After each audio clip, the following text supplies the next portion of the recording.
कंजुल उलमा डॉक्टर मोहम्मद अशरफ आसफ जलाली साहब के हवाले से आज की मैं वीडियो बना रहा हूँ। बड़े दुख के साथ ये वीडियो बनानी पड़ रही है और इस चीज़ की हम पुरजोर मजम्मत करते हैं कि आज मुल्क पाकिस्तान का यह कानून कहाँ पे गया कि डॉक्टर मोहम्मद अशरफ आसफ जलाली साहब के ऊपर ये पाबंदियाँ लगाई जा रही है। आपको पता है कि अल्हम्दुलिल्लाह रबीउल अव्वल शरीफ का बाबरकत महीना अपने अरूज के साथ जारी व सारी है और आशिकान मुस्तफ़ा वो ख़त्म नबूवत के हवाले से वो मिलाद मुस्तफ़ा मना रहे हैं और कॉन्फ्रेंसें वो हो रही है। तो बाज़ अजला के अंदर डॉक्टर मोहम्मद अशरफ आसफ जलाली साहब के हवाले से वो कॉन्फ्रेंसें हो रही थी, उनका टाइम रखा गया था। तो फिर नीम मुल्ला रफ्ज़ों की तरफ से और खारजों की तरफ से ये पाबंदियाँ ऐड की गई है डॉक्टर अशरफ आसफ जलाली साहब के ऊपर कि जनाब वो जो फला अजला के अंदर जो बयानात करने जाएंगे उनके ऊपर पाबंदी लगाई जाए और डॉक्टर साहब को नहीं जाना चाहिए। मैं आपसे ये आज पूछना चाहता हूँ मेरे प्यारे मुअज़्ज़ज़ नाज़रीन, ये पैगाम आप वायरल करें। कितनी दुख वाली ये खबर है कि कंजुल उलमा डॉक्टर मोहम्मद अशरफ आसफ जलाली जैसा एक तहकीकी बंदा कि जो अहले सुन्नत की जान है, अहले सुन्नत की शान है, और फिर इस तरह के 2 नंबर ये गद्दी निशीन खड़े हो के जनाब ये रफ्जियत फैला दे और जलाली साहब के बारे में ये नाजेबा किस्म के कलिमात भी कहे।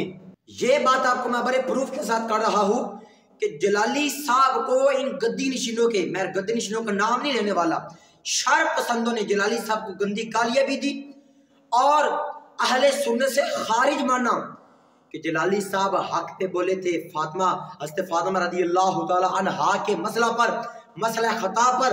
तो इन नाम नहाद पीरों ने, गद्दी निशीनों ने जलाली साहब को अहले सुन्नत से ही खारिज कर दिया है कि एक अहले सुन्नत का शेर इन गद्दी निशीनों के पास है क्या? एक सिर्फ क्या ये शिया हो गए हैं, ये रफ्जियत फैला रहे हैं। तो ये मुल्क पाकिस्तान के अंदर एक नई चाल चली जा रही है।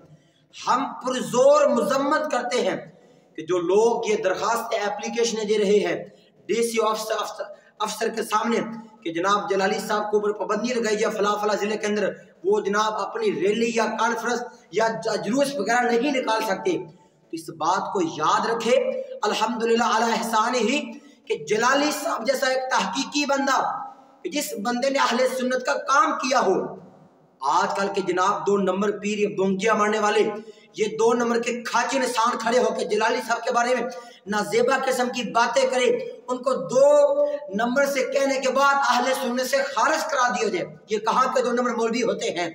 ये बात याद रखे। हम इस चीज़ की पुरजोर मजम्मत करते हैं जो लोग अशरफ आसफ जलाली साहब, ये कहाँ का कानून है मुल्क पाकिस्तान के अंदर? मैं आपसे ये पूछना चाहता हूँ मुल्क पाकिस्तान का कानून कहाँ पे गया है कि आज अगर ये रफ्जियत वाले ये गद्दी निशीन अगर आज ये दे रहे हैं दरखास्त एप्लीकेशन डीसी अफसर में दे रहे हैं कि जलाली साहब के ऊपर पाबंदी लगाई जाए, तो कल को अगर शिया हजरात की या एनिमल कोई और बदहमज़हबियत की वो जुलूस होता है या रैली निकलती है या कॉन्फ्रेंस होती है, तो जलाली साहब के जो हमायती बंदे हैं वो डीसी अफसर को ये दरखास्त देते हैं कि आप इन शिया हजरात पे एनिमल बदमज़हबियत वालों पे पाबंदी लगाए। क्या वो डीसी अफसर लगाएगा? भी कभी नहीं होगा। असल में मसला कोई और है, बीच में बात कोई और है कि जलाली साहब हक पे बोलते हैं, जलाली साहब हक का साथ देते हैं, असल में अहले सुन्नत के दर्द को समझने वाले हैं।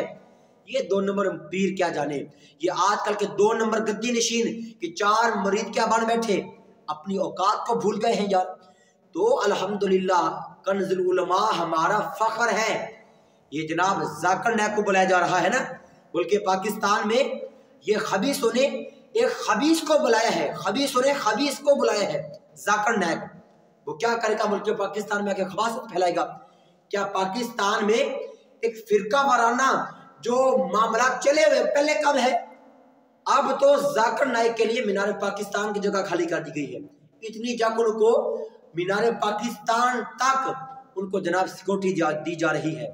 जो बंदा इमाम हुसैन को बागी कह दे, जो बंदा यजीद को हक पे कह दे, ये डॉक्टर जाकिर नायक बकवास करे कि हुसैन वो बागी था, यजीद हक पे था, जो बंदा इस तरह की बकवासात करने वाला, उसके लिए रास्ते हमने खोल दिए हैं। तो जो हमारा अपने अहले सुन्नत का शेर हो, अहले सुन्नत के दर्द को समझने वाला हो, कंजुल उलमा डॉक्टर मोहम्मद अशरफ आसफ जलाली साहब की बात कर रहा हूँ। कहाँ का गया हमारा इंसाफ, कहाँ की हमारी मोहब्बत है, कहाँ का अहले सुन्नत का हमारे अंदर दर्द है। मेरे भाइयों, इस बात को समझने की कोशिश करें। ये चाल चली जा रही है अहले सुन्नत के खिलाफ। सुनियो जागो, हम इस बात की पुरजोर मजम्मत करते हैं। इस वीडियो को आप अपना ईमानी तकाजा समझ के शेयर करें अपने ग्रुप्स के अंदर और सोशल मीडिया पे इस वीडियो को वायरल करें कि हम अल्हम्दुलिल्लाह इस बात की पुरजोर मजम्मत करते हैं कि जिन्होंने ये दरखास्त एप्लीकेशन डीसी ऑफिसर के सामने रखी है कि जनाब अशरफ आसफ जलाली साहब के ऊपर पाबंदी लगाई जाए। किस बात की पाबंदी? उन्होंने कौन सी खता की है? जलाली साहब ने कौन सा जुर्म किया है? बताए तो जरा सही। फिर उनकी बोंगी होती है, फिर वो खर्चे मारते हैं। कोई खता नहीं की है, कुछ नहीं है। असल में वो पंजाबी के अंदर के गल कुछ हो रहे विच गल होर चलती पई है साईं बाबा, बीच में बात कोई और है। असल में इनको जो दर्द लगे हुए है कि जलाली साहब हक पे बात करते हैं, डंके की चोट पे बात करते हैं, और ये जो 2 नंबर पीर है, 2 टके के जो पीर है, वो उनकी मट्टी पलीत करते हैं। तो अल्हम्दुलिल्लाह जलाली साहब ही हक पे हैं। तो मैं आप तमाम मुअज़्ज़ज़ नाज़रीन से गुजारिश करता हूँ, और हम ये सारी बात अपना सबूत ये सामने रखना चाहते हैं, अपना मौक़िफ़ सामने हम ये रखना चाहते हैं कि हम इस बात की पुरजोर मजम्मत करते हैं कि डॉक्टर अशरफ आसफ जलाली साहब के ऊपर जो नाजायज़ तरीके से पाबंदियाँ लगाई जा रही है मुख्तलिफ अज़ला की, उनकी पुरजोर मजम्मत करते हैं। और मैं दुआ गो अल्लाह तबारक व तआला जो ऐसे शर पसंद है, ऐसे जो हासदीन है, अल्लाह तबारक व तआला उनको हिदायत नसीब फरमाए। अल्लाह तबारक व तआला कंजुल उलमा डॉक्टर मोहम्मद अशरफ आसफ जलाली साहब की खैर फरमाए। हमारे इस वीडियो को लाइक शेयर, चैनल को जरूर सब्सक्राइब फरमा दें। आमीन वमा अलैया इल्लल बलागुल मुबीन।